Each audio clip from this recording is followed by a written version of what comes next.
façon particulière et de façon générale sur le monde, c'est que le problème de la paix, le concept de la paix est un problème économique, à mon avis.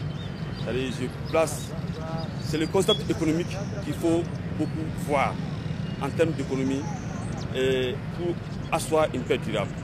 C'est-à-dire le problème de la paix a un fondement économique, de telle sorte que sans un développement durable, on ne peut parler de paix durable. Donc partant de ces faits, le Sahel ne fait pas exception à cette règle. Concernant la paix en Afrique et particulièrement dans le Sahel, qui est une zone de l'Afrique très menacée par le terrorisme, nous les jeunes, nous souhaitons vraiment que nos dirigeants participent à la chose concrètement. J'aimerais bien savoir pourquoi il n'y a pas une certaine solidarité en Afrique et pourquoi est-ce que lorsque un pays est menacé par le terrorisme, tous les pays africains ne s'y mettent pas. Pourquoi pas une action concrète de l'Union africaine par exemple, qui réunit tous les pays d'Afrique, particulièrement au Mali, on n'a pas vu l'action concrète de l'Union africaine. Pourquoi est-ce que vous les dirigeants, vous ne vous impliquez pas vraiment? On ne voit pas une implication concrète dans la chose terroriste. J'espère que ça ne serait pas un festival de plus. On en a tellement parlé de la paix, on en a tellement parlé sur la paix. Malheureusement, ceux-là qui sont toujours au cœur de la consolidation de la paix sont les auteurs, les acteurs de la déstabilisation de notre sous-région. Notamment nos dirigeants. Il faut qu'ils soient interpellés et qu'il y ait un éveil de conscience de leur part. Parce qu'ils vont nous léguer, nous jeunesse, ils vont nous léguer une sous-région agitée. C'est nous, jeunes, qui sommes manipulés par ces gens pour faire ces guerres. Parce qu'aucun vieux ne prend une arme pour faire la guerre. On recrute les jeunes tout simplement parce qu'on ne les emploie pas. En les envoyant sur les terrains de guerre, ils gagnent quelque chose. Dans un premier temps, je leur demanderai pourquoi est-ce qu'ils sont eurodépendants.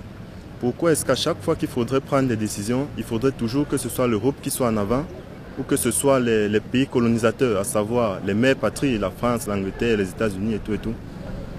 Dans un deuxième temps, je leur demanderai pourquoi est-ce qu'ils ne travaillent pas réellement en association.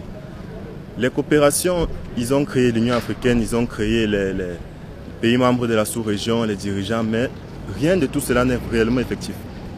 On constate toujours qu'il y a des traîtrises, il y a des trahisons, il y a tout cela. Je leur poserai la question de savoir pourquoi est-ce qu'ils ne respectent réellement pas leurs engagements. Un festival qui va se tenir sur la paix, je crois que ce sera l'occasion de susciter un brassage entre différentes communautés, parce que surtout dans la région du Sahel, c'est souvent des conflits intercommunautaires, c'est des incompréhensions entre différentes communautés à peau claire, communautés à peau noire, les réminiscences de la culture, de l'esclavage dans l'histoire, tout ça là qui rejaillit, qui frustre les gens.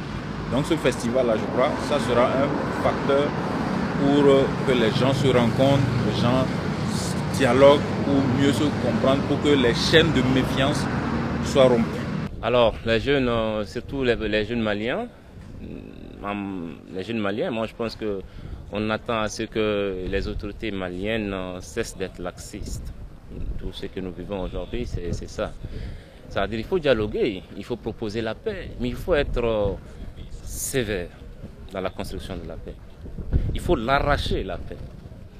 Un célèbre président américain disait qu'il veut la paix, prépare la guerre. Il faut que nous soyons des pays forts. Tout le Sahel, il faut que nous nous retrouvons autour des valeurs qui vont construire une armée forte, un dialogue interethnique fort. Et moi, je pense que la paix viendra ensuite toute seule. Pourquoi ne s'assument-ils pas, comme l'a dit mon prédécesseur? Pourquoi ne s'assument-ils pas? Voilà le problème que nous vivons en Afrique. Pourquoi leurs décisions sont toujours dictées de l'extérieur?